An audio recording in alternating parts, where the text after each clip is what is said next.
तो डॉक्टर साहब ये कह रहे हैं कि इस बात की उम्मीद है कि पाकिस्तान और अफगानिस्तान के जो हालात हैं ये बेहतर हो जाएंगे। ये बेहतर हो जाने चाहिए। उसकी वजह यह है कि देखें, यहाँ पर भी जब अफ़गानिस्तान को पे हमला हो रहा था पाकिस्तान की तरफ से, काबुल या बाकी ठिकानों पे, बाकी जगह खुशी नहीं थी लोगों में इस बात का दुख था कि उनकी सरजमीन क्यों इस्तेमाल हो रही है, और वो बात क्यों नहीं समझ रहे कि पाकिस्तान की तरफ से जो बात बार बार उनको समझाई जा रही है कि आप अपनी, ये आपके लिए बेहतर है, मतलब हमारे लिए तो बेहतर है जो है, ये आपके लिए भी बेहतर है। तो बात चीज़ें होती है ना, जब विन विन होती है, तो आप इससे निकलें, ये ठिकाने ख़त्म करें। लेकिन फिर वो बात नहीं, बात बनी। तो अभी जो सीज़ फायर हुआ है इसके नतीजे में, क्योंकि मैंने आपसे कहा ना कि पाकिस्तान बहुत आगे, अफ़गानिस्तान पाकिस्तान को बहुत भाई इकट्ठे मिलकर रहें तो आगे चलें। तो ये तो एक ऐसी बात थी कि खुशी आनी थी, और वहाँ पर भी मेरा ख्याल है कि खुशी नहीं होनी चाहिए। तो ये इतना पुराना साथ, और उसमें दरमियान में बात बढ़ते बढ़ते, और बात क्या हो रही है, दहशतगर्द ठिकाने ख़त्म करें, इससे हटके तो कोई पाकिस्तान बात नहीं कर रहा। तो मेरा ख्याल है कि ये अब मामला जो हैं, और वहाँ पे मुख्तलिफ ठिकानों को निशाना बनाना और ये करना, ये पाकिस्तान में मजमूई तौर पे अफसोस का इजहार हो रहा था आम लोगों में कि यार ये क्या अफ़गानिस्तान, क्यों ऐसा हो रहा है, और क्यों वो नहीं ख़त्म कर रहे अपनी सरजमीन से ये सारे ठिकाने। तो उम्मीद करता हूँ कि बात आगे बनेगी, क्योंकि और कोई इसके अलावा रास्ता है नहीं। ये इंडिया, और ना इंडिया लेगा इनको, ना ये करेंगे, ये जो है ना, बस पाकिस्तान के साथ इनको आगे चलना है, और मेरे ख्याल से चलेंगे। सफारती मामलात और बाकी यहाँ से उलमा जाएँ, सिविल सोसाइटी के लोग जाएँ, बाकी सफारतकार जाएँ, अस्करी सतह पे हो, सियासतदान जाएँ, जो भी हो। तो मैं उम्मीद करता हूँ कि मामला बेहतर की तरफ जाएंगे। दूसरी बात है कि ये तो अब इशू ये हो गया कि मैं जो बात कह रहा था कि गज़ा में फ़ेज़ 2 कैसे शुरू हो गया। जी। गज़ा में फ़ेज़ 2 शुरू हो गया जी। अभी फ़ेज़, अच्छा, ये जनाब इस वक्त दुनिया के मुख्तलिफ दारुल हुकूमतों में खामोशी से अमेरिका और हमास और फ़लस्तीनी और मीडिएटर्स के दरमियान बात हो रही है। इसराइल बड़ी हद तक साइड लाइन है, इसराइल साइड लाइन है, इतना साइड लाइन है। जी। उनकी तारीफें तो बहुत, उनको भी तो शहद की दलदल बना बना के नेतन्याहू को तुम बहुत अच्छे हो, ये हो सारा। उसके बाद एक और बड़ी अजीब बात हुई, जितने लोग रिहा होके, जो जिनको जलावतन कहा जा रहा था, 24 घंटों में कुछ अनोखी बात हुई। वो सारे लोग जो पहुंचे हैं, उनमें से मेजॉरिटी इजिप्ट पहुंची, उन सब ने अपने घर राब्ते किए बड़े ज़बरदस्त अंदाज में, और उनमें से कई लोग जो हैं, यानी मिसाल के तौर पे अगर मैं ये बात करूँ ज़ियाद ज़ुबैदा की, तो ज़ियाद ज़ुबैदा तो खैर मगरबी किनारे पे पहुँचे, तो उनका तो वहाँ पर उनको बिल्कुल ज़बरदस्त किस्म का इस्तकबाल हुआ। लेकिन जैसे आदिल, नासिर, ईसा, जिनको जलावतन कर दिया था इजिप्ट में, ये उन्होंने आज अपने घर बात की फ़ोन पे, और ये बात की, और ये जो है, ये बेशुमार लोग इसमें ऐसे हैं जो आगे हमास की फ्यूचर लीडरशिप है। अच्छा, इन्होंने ये बताया, वहाँ से पता चला कि जनाब ये इनको छोड़ा क्यों नहीं, मरवान बरगूती को क्यों नहीं छोड़ा। जी। तो जनाब बताया ये गया कि मरवान बरगूती को इतना टॉर्चर किया आखिरी दिनों में कि उनकी पसलियाँ टूटी हुई हैं। तो इसलिए इसराइल ने ये मैसेज दिया कि हम थोड़े दिनों बाद इनको, उनकी रिब्स तोड़ दी हैं जेल के अंदर।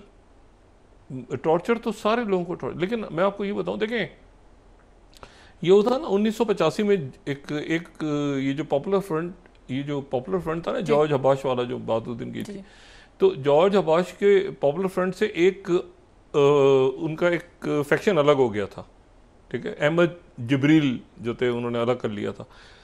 वो ये जब यरमूक, ये जब क्लैशेस हुए हैं सीरिया में, और इनके वहाँ पे यरमूक का जो रिफ्यूजी कैंप था उसको तबाह किया, और ये सारा, तो उसमें उस वक्त ये हुआ कि अहमद जिब्रील के नाम पे एक जिब्रील एग्रीमेंट हुआ था 1985 में।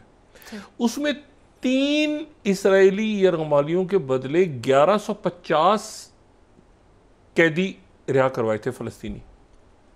3 के बदले 1150।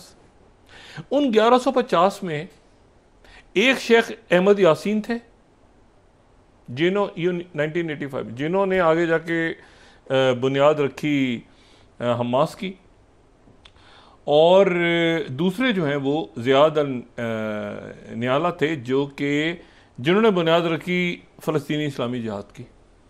दो ही बड़ी पार्टियां हैं ना इस वक्त हमास की। वो फिर उसके बाद एक तो ये बात हो गई है, दूसरी एक बात अजब सी हुई कि वहाँ पर जितने जासूस घुसे हुए थे अंदर, उनको हमास ने पकड़ पकड़ के मारना शुरू कर दिया। पिछले 24 घंटों में जासूसों को पकड़ के मारना शुरू कर दिया। हमास को ये इंफॉर्मेशन किसने दी कि ये जासूस है, ये जासूस है, ये जासूस है, इसको पकड़ो, इसको, तो उनको फांसी लगानी शुरू कर दी, गोली मार दी कि ये जासूस आए हैं, ये कैदियों में जासूस है, ये जासूस है, इसको पकड़ो, इसको पकड़ो। हमास ने मारना शुरू कर दिया सबको। वो खाना जंगी नहीं हो सकी। और उसके साथ ही प्रेसिडेंट ट्रंप ने जो है एक स्टेटमेंट दिया, जो स्टेटमेंट जो है उन्होंने स्टेटमेंट दिया, उन्होंने उनसे पूछा कि ये गज़ा के अंदर हमास के लोग मार रहे हैं बहुत से लोगों को। तो मैं 30 सेकंड इंडिपेंडेंट कोट कर रहा हूँ। Trump condones public execution by Hamas. उन्होंने कहा मसला ये है कि वो हम भी तो यहाँ पे ये वेनेजुएला के जो ड्रग बोट्स के बाहर से लोग आ गए हैं, तो अमेरिका उन पे नहीं हमले कर रहा, तो वो ठीक है अगर वो हमास के लोग मार रहे हैं तो। अरे अब हमास के लोगों के वो जो गद्दारों को या अंदर जो जासूस घुसे हैं उनको मारने को प्रेसिडेंट ट्रंप कह रहे हैं कि ठीक है ये तो कोई इश्यू नहीं है, क्या वो तो हम नहीं, वेनेजुएला से लोग आ रहे हैं उनको मार रहे हैं। अच्छा, उसके तो दूसरी चीज़ ये हो गई। तीसरी चीज़ मैंने आपसे कहा ना कि ये जो है, अब देखें ये किस कदर एक अजीब बात है कि अगर मैं आपको इतनी ज़्यादा ये इसमें नदामत हुई है पिछले 24 घंटों में, ये इसराइल के लिए इतनी बड़ी नदामत है कि उनको पहले तो ये बताया जा रहा है कि जी वो ये कह रहे हैं कि ये Times of Israel, Hamas tells Al Jazeera 11th, fourth body handed over to Israel last night belongs to Israeli defence forces.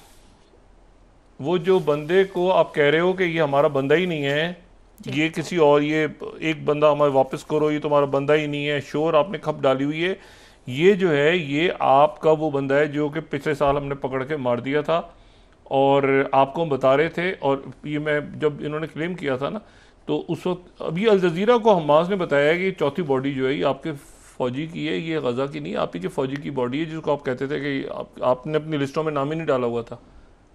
तो ज़रा चेक कर लें, 28 है, 29 है, ये 29वां आदमी। हमें इतनी एक अजीब व गरीब बात आई है सामने कि वो 28 को कह रहे हैं 29 है, बाकी हम 28 आपको पूरे करके देंगे वो जो बाकी हैं, लेकिन ये है कि ये 29वां भी आपका है जी। और हो सकता है एक आध और भी आ जाए आपके पास जिसको आप क्लेम ही नहीं करते रहे आज तक कि वो मारा गया और हमने बताया नहीं हुआ। अब मुझे बताएं कि नेतन्याहू को बीमार होना था कि नहीं होना था? होना था इस मामले पे। अच्छा, सेकंड स्टार्ट हो गया जनाब wall street journal. Third, Israel and Hamas start next phase of talks on Trump plan. Third, लेकिन ये जो बात है इसमें इसराइल बाई स्टैंडर है। अच्छा, बाई स्टैंडर है और उसमें यह है कि फौरी तौर पे एक तो इमदाद रफ़ा खोल दी उन्होंने, रफ़ा क्रॉसिंग खोली एकदम। वो तो इस बात से शोर कर रहे थे ना कि बॉडी है ही नहीं हमारे, उन्होंने कहा फेज 2 शुरू हो गया है। और ये हमास के लोग, हमास को कौन बता रहा है? हमास को किसी ने टिप दी है जी। किसी इंटेलिजेंस सर्विस ने, या उनका अपना नेटवर्क है कि ये लोग जितने गए हैं उसमें कई लोग इसराइल के लिए काम कर रहे थे, कई और गज़ा ह्यूमैनिटेरियन फाउंडेशन वाले कुछ पकड़े गए हैं, कुछ भाग गए हैं वहाँ से, वो इधर उधर से वो पकड़ के हमास ने कंप्लीट कंट्रोल कर लिया। इस वक्त हमास का कंट्रोल है सही। तो एग्जीक्यूशन हो गई हैं वहाँ पे बहुत ज़्यादा, और वो उन्होंने इस वक्त कोई खाना जंगी नहीं हो रही। अच्छा, अब इशू ये सारा कि ट्रैक 2 शुरू, ये फेज़ 2 शुरू हो गया और फेज़ 2 शुरू हो गया है, सीज़फायर है अपनी जगह। फेज़ 2 बड़ा कॉम्प्लिकेटेड होगा और फेज़ 2 में फ़ौजों ने बाहर निकलना है, 2 स्टेट सॉल्यूशन तक आगे मामला जाएगा। अंदर कौन सी फोर्सेस जो हैं वो आके मामलात को संभालेंगी, कैसे होंगी, यूरोप आगे। 130 बिलियन डॉलर्स, 130 बिलियन डॉलर्स का इसराइल ने असलहा इस्तेमाल किया है गज़ा में। 130 बिलियन डॉलर, जिसमें उनका डिफेंस सिस्टम, जिसमें 130 बिलियन डॉलर्स का उन्होंने, और जो 2-2.5 लाख लोग शहीद किए वो अलग है, 130 बिलियन डॉलर्स उन्होंने खर्च किए, और अमेरिकन एड और ये सारा जिसका हिसाब किताब शुरू होने वाला है अभी। और गज़ा की जो रिकंस्ट्रक्शन है उस पर 70 से 80 बिलियन डॉलर खर्च होंगे। 70 से 80 बिलियन डॉलर वहाँ तबाही की, 2-2.5 लाख लोग शहीद कर दिए, 130 बिलियन का अपना, और आखिर में जो है फेज़ 2 शुरू हो गया, और नेतन्याहू बीमार हो गया, उसको माफ़ी भी नहीं मिली।